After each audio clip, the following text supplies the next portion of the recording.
You're listening to the Veterinary Innovation Podcast. You're listening to the Veterinary Innovation Podcast. My name is Sean Wilkie, and along with my awesome co hosts, we interview the innovators in this space every week. Ivan, please go ahead and get us started. Hey, I'm Ivan Zach, and I'm excited to introduce a colleague of mine, Dr. Jason Balara. Dr. Jason brings over a decade of experience as a veterinary surgeon since 2008, and he is the owner of JMB Mobile Veterinary Surgeon, providing expert and compassionate care. Additionally, he serves as the co-founder of Lark Capital Group, a real estate syndication company specializing in large-scale multifamily assets. Dr. Balara current focus is on Clark Capital Veterinary Impact Fund, reflecting his commitment to make positive impact in both veterinary medicine and real estate. Jason, welcome to the show. Thank you for finding the time. Yeah, thanks for having me on. I'm excited to talk. For those that don't know, well, most of you wouldn't know, is that this is a second take to record this episode because we screwed up and didn't record it. So, Jason, I really appreciate that. I wanted to make it public that I appreciate you coming back. This is the third time in the history of the podcast. So we only had it 3 times. So you're special to us. From surgeon to real estate ownership and creating the syndicate. How does that journey happen? Because you've gone through a lot of training to be a surgeon, and all of a sudden pivoting. And are you still practicing, or your most focus is on real estate?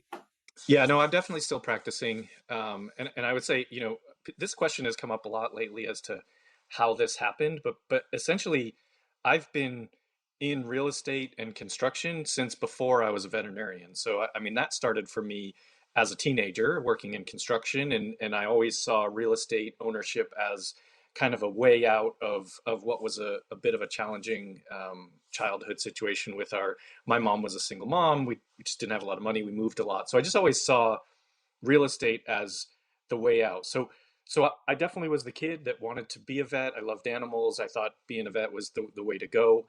I honestly didn't know I could even be specifically a surgeon until I was probably midway through vet school, and I found out there were people that do only that. I went to them and asked a mentor, okay, this is what I want to do. How do I do exactly what you're doing?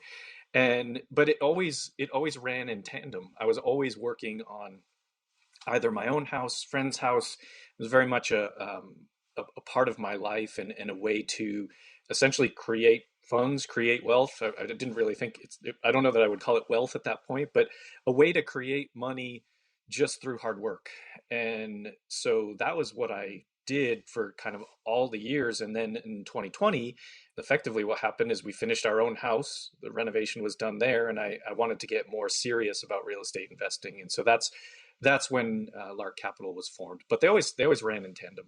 That's awesome. So, a strange question for you. What are the parallels between being a veterinary surgeon and a real estate investor? Or is there any?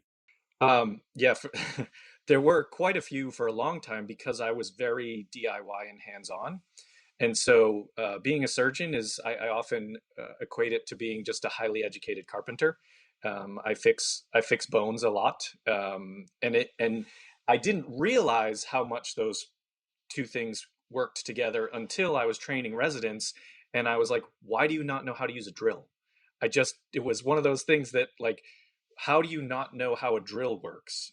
Because that was just such a part of me that it always, so a drill, they're different drills, but they're not that different. And it's like a drill when I'm working on the house, or a drill or a saw when I'm working on, fixing a fracture or something like that, or doing a TPLO. Like, it's really not that different. And so a lot of it when I was doing the, kind of a lot of DIY, they really were very similar.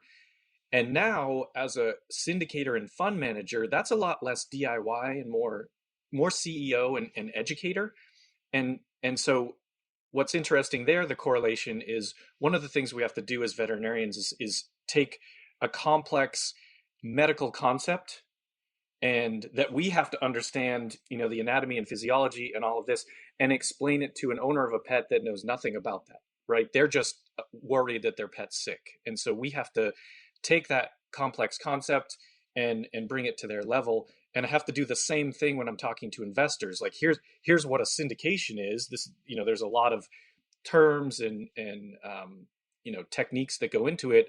And then I have to explain to them what's important to them. And that's is how it helps them. So actually, I feel like, there have been times where like these are so different, but in reality, you can take pieces of your past and morph them into something that, sort of impacts your present situation in a positive way.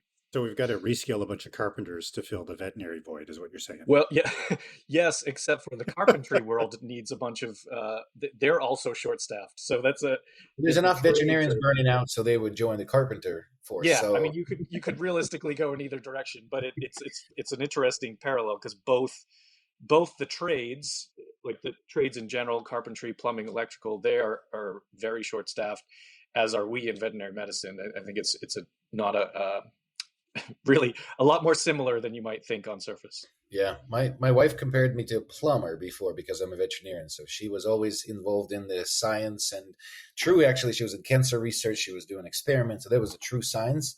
And she always told me that you're a plumber because you're doing fixing three things the same way you learn, and you're applying four medications, Yeah, antibiotics, steroids. So it's Yeah, yeah, she humbles that's me why a I like lot. her. That's why I like her so so much. Yeah. um, so one another weird another maybe weird question. Um, I see, and we see here, the entrepreneurial veterinarians that creating innovative things are usually people that were not, some were frustrated, some got burned out, some got just to the end of excitement with being a veterinarian, and they either advanced to a specialty like you did, and then we're like, oh, this is still, there's an end to this excitement, or right out of vet school, they tried and they're like, this is not as exciting as I was thinking about it for 20 years. So we're lucky here in this podcast to be exposed to people that did find the way yeah. to find new excitement in their career and life, because we talk to all the innovators and founders. Do you find that that's what happened to you? Did you kind of reach the excitement? Because I know you did it in parallel, but was there like an influx where you're like, you know what, this vet thing is cool. I'll keep it in the back pocket and cut here and there, but I'm going to focus on this, and this is more exciting for me. Did you reach that point as well? Yeah, that's a great question, and it's true, and I'm not even sure that I realized it. It was, I think, as humans, people like we thrive with growth, right? And so, and I'm not saying that I know every possible thing there is to know about surgery, but I do feel like I had gotten to a point where there weren't a lot of advancements there for me. And what I got the most joy out of when I still worked in a W-2 scenario was training residents, seeing their growth, right? Seeing what, they come in year one and again don't know how to hold the drill, and go out, at the end of year three, and someone I can say I'm proud to have trained and seen their progress. So it reached a point where that was the only place that I was finding a lot of joy in what I was doing. And I think back to, in a residency, you're working all the time, you're on call, all of this, and I loved it. Like I loved my residency, and I still love surgery, but I had gotten in this place where it was more of a job. And so, pivoting into real estate, I didn't do it because I was burnt out with surgery. But what I realized was, hey, this is something exciting. I feel like the last 3-4 years has been a second residency for me, and I've now grown my knowledge and experience in a different pathway that's exciting to continue that growth. So my goal now is as I look at being a surgeon is, I want to be the best surgeon. That's I want that. I want to be known that, hey, this is a hard case, we send it to this guy. I want that in real estate as well. I want ultimately for people to say, I want to invest with him because he's good at this and he cares very, very much about the outcomes. And so that's, and again, talking about sort of those parallels, it's not that different. It's not that different from what I look at from a surgery standpoint. It's a different vehicle, but it's not that different in what I'm trying to get out of it. Well, what this reminded me, what you said, and as I think about the happiness of the intellectual employees, the Daniel Pink book, The Drive, and he talks about how intellectual employees are motivated and excited, and it's not monetary. It's really having the combination of three things. It's autonomy at what you do, being able to reach mastery continuously, and having the purpose behind it. And it's feels like a lot of veterinarians like yourself, when you get to that level of mastery where you just, there's not more different surgeries to learn. There's, you've done them all. I felt like that in emergency. I've removed enough spleens. I've seen enough dying things in front of me that could be saved and were saved. Like, it's just, you've seen it all kind of thing.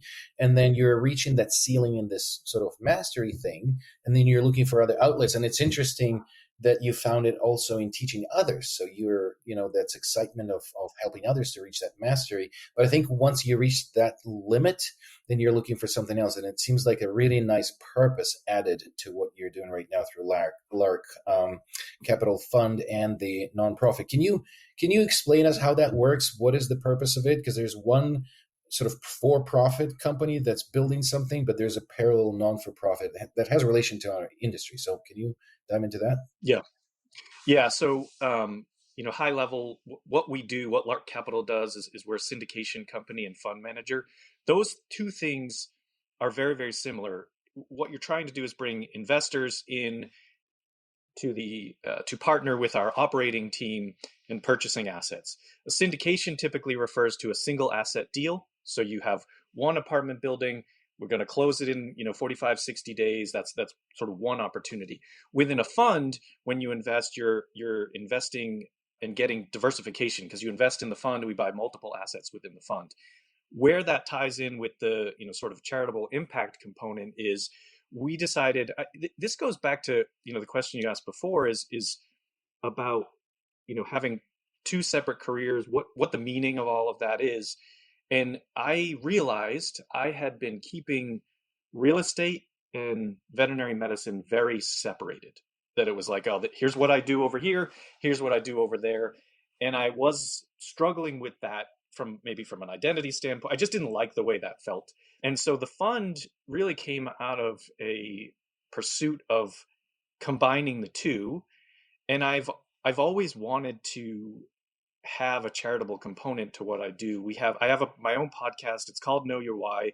I fully intend to someday have a Know Your Why foundation, which will be sort of a charitable thing on a larger scale. But what we decided to do with the fund is we are donating 25% of the profits to Not One More Vet, which probably most people in the veterinary community are familiar with. But Not One More Vet is an organization that was formed basically to help veterinarians with their mental health and financial struggles, because the rate of suicide in the veterinary industry is so high. And so we wanted to do something to give back to the veterinary community, and thought that was really a good way to do it with this first fund. And at the end of the day, additional future funds, however this all goes in the future, we may or may not always donate only to Not One More Vet, but we will always have a charitable component of what we're doing. I think this is very important, and it helps me stay motivated and driven. Yeah, that's fascinating, Jason. So, Jason, the other interesting thing is that real estate, for people like yourself and myself, it's something I've always been interested in and kind of done since my early 20s. Is something that everybody has thought to get into. I remember the conversations you and me had, Ivan, and all kinds of other friends. It seems like the investment opportunity that a lot of people are interested in, but nobody knows where to start. So this syndicated fund that you're starting seems like a great way to dip your toe in the water. Can you talk more about, what that structure looks like and why it might be interesting to people that are listening to the podcast as a way into real estate without having to know how to use a drill? Yeah.